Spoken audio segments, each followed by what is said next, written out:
ఇవాళ మన 90 డేస్ ఛాలెంజ్‌లో కాదు. మన 90 డేస్ ఛాలెంజ్ నాకెందుకో బ్రేక్ జేయాలనిపిస్తుంది. సో, అందుకని జెప్పేసి దాన్ని ట్రిమ్ జేసి 30 డేస్‌కి తీసుకొచ్చిన. బ్రేక్ ఎందుకు జేస్తున్నా అంటే 90 డేస్ అంటే రొటీన్ ఉంటదేమో అనిపిస్తుంది. అందుకని జెప్పేసి ఫస్ట్ 30 డేస్ అయితే చేద్దామని ఫిక్స్ అయినా. అండ్ మన వీడియోస్ రావడం చాలా డిలే అయితుంది. వీక్లీ ఖచ్చితంగా 2 ఆర్ 3 డేస్ అయితే మిస్ అయితుంది. సో, నేను ఆ థింగ్స్‌ని బ్యాలెన్స్ చేసుకోలేకపోతున్నా అట్ ప్రెజెంట్. అందుకని జెప్పేసి కొంచెం డిలే అయితున్నాయి మన వీడియోస్ వీక్లీ.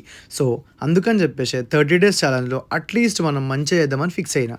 పొద్దున్న లేచి ఈ వ్యూ అయితే నాకు మస్తు అనిపిస్తది. సో, మా స్టేర్స్ మీద కూర్చొని ఈ వ్యూ చూసుకుంటా రోజు బ్రష్ చేసుకుంటా. ఇంకా నెక్స్ట్ బాత్ చేసేసి కిందికొచ్చి కార్ స్టార్ట్ చేసిన. ఒక 10 మినిట్స్ అట్లా కార్ అయితే స్టార్ట్ చేసి పెట్టాలి. లేదంటే ఈ చలిలో అయితే చచ్చిపోతాము కార్‌లా. ఇంకా మన వాక్‌వేలో ఈ స్నో అంతా గడ్డగట్టి ఐస్ అయిపోయింది. మస్తు స్లిప్పరీ ఉంది. చాలా జారుతుంది అసలు. సో, నిన్న నైట్ పెట్టిన బాటిల్ చూడండి మొత్తం ఐస్ అయిపోయింది అలా. ఇంక అట్లా అని మెల్లగా స్టార్ట్ అయిపోయినా. పోతూ నేను మంచి మ్యూజిక్ ఇనుకుంటూ పోతాను అనమాట. లాంగ్ డ్రైవ్ ప్లస్ మ్యూజిక్ అంటే నాకైతే మస్తు ఇష్టము. అలోన్ గా ఉన్నప్పుడు అట్లా మంచి మ్యూజిక్ పెట్టుకొని పోతుంటే నాకు మంచి అనిపిస్తుంది. సో, లంచ్ కి రైస్ చికెన్ అండ్ ఫ్రైస్ తిన్నా. ఇక అట్లా క్లాస్ ఫినిష్ చేసుకొని టైం పాస్ చేసిన ఫ్రెండ్స్ తోటి అలా. ఒకసారి మా కాలేజ్ వ్యూ చూడండి. ఈ బిల్డింగ్ అయితే నాకు మస్తు అనిపిస్తుంది. ఆ స్నో లా బ్రౌన్ కలర్ బిల్డింగ్ తోటి అసలు ఎట్లుంది కదా. సో, ఈ స్టార్ బక్స్ కాఫీ తోటి అయితే మన డే ఎండ్ చేస్తున్నా. Please do comment, like, share, follow life of మచా.